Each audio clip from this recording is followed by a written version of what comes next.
Let us see whether democracies are very successful in reducing inequality in income distribution and wealth and reducing poverty. That is, whether democratic form of government is able to improve the condition of the poor people, whether they are able to increase the standard of living of the poor people. What is the reality and what is the expectation? First, we will see the expectation, then we will see the reality. Our expectation is that democracies will bring down the inequalities in income and wealth. It is जिस तरह से income distribute किया गया है या wealth distribute किया गया है या रिसोर्सेस को डिस्ट्रीब्यूट किया गया है उसमें इक्वालिटी है या नहीं. एक्चुअली हम डेमोक्रेसी से एक्सपेक्ट करते हैं, उम्मीद करते हैं कि इक्वली डिस्ट्रीब्यूट करेंगे क्योंकि democracy is a government of the people, by the people and for the people. तो इक्वालिटी होगा, इनकम रिसोर्सेस वगैरह एक तरह से एक जैसे ही डिस्ट्रीब्यूट करेंगे and democracies will improve the condition of poor people. वो हमारा एक्सपेक्टेशन है.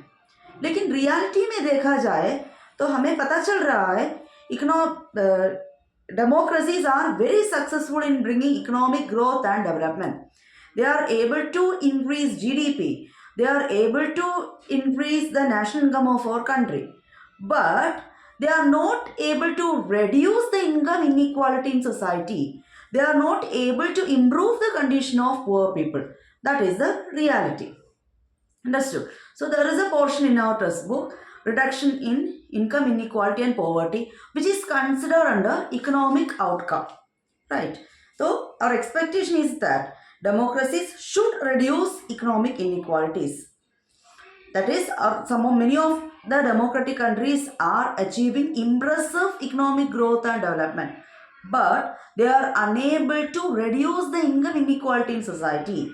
They are unable to improve the condition of the poor people. Certain questions are being asked in your textbook.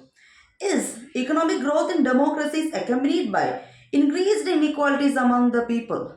Economic growth is occurring on one side, and along with that we can see that economic inequalities are also increasing.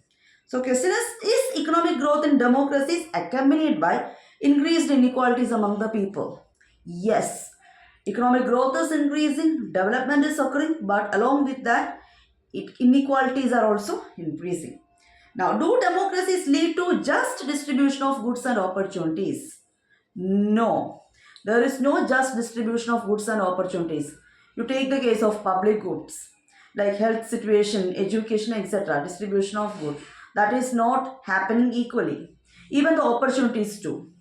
Survival of the fittest. Some people are getting good opportunities, some people are access to the resources, but others are not. That is the reality.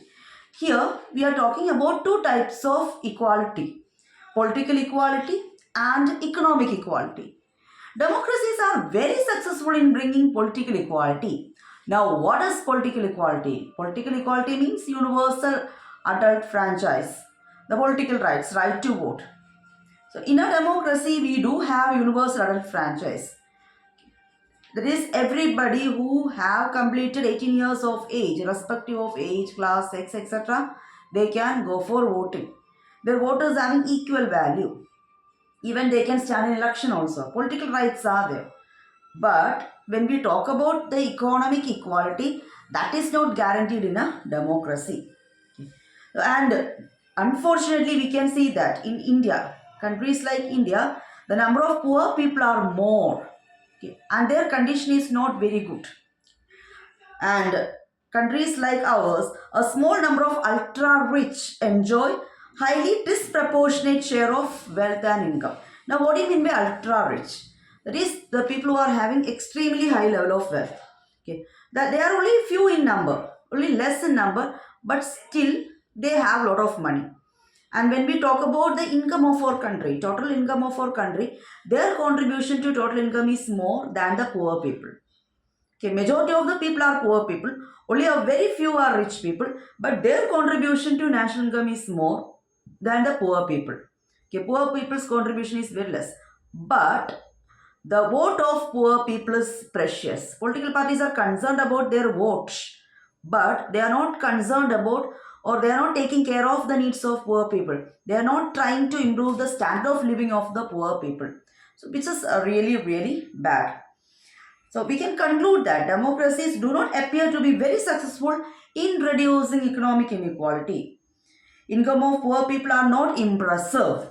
Their share to total income is also decreasing. Their income is not impressive. Their share to total income is decreasing, and democracies are not very good in reducing economic inequalities. And when you take the case of countries like Bangladesh and all, more than half of they were having a democratic form of government. Okay, presently they had internal issues and all, civil war and all. So they had democratic form of government, but still more than half of the people are living in poverty. And in our country too, majority of the, as I told you, majority of the people are poor people.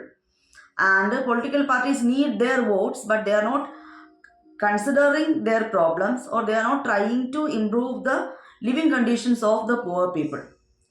And so because of these reasons, we can say that democratically elected government do not appear to be very good in addressing the question of poverty, in meeting the question of poverty. They are not very successful in reducing poverty. They are not very successful in reducing income inequality. Hopefully you understood the topic. Thank you very much.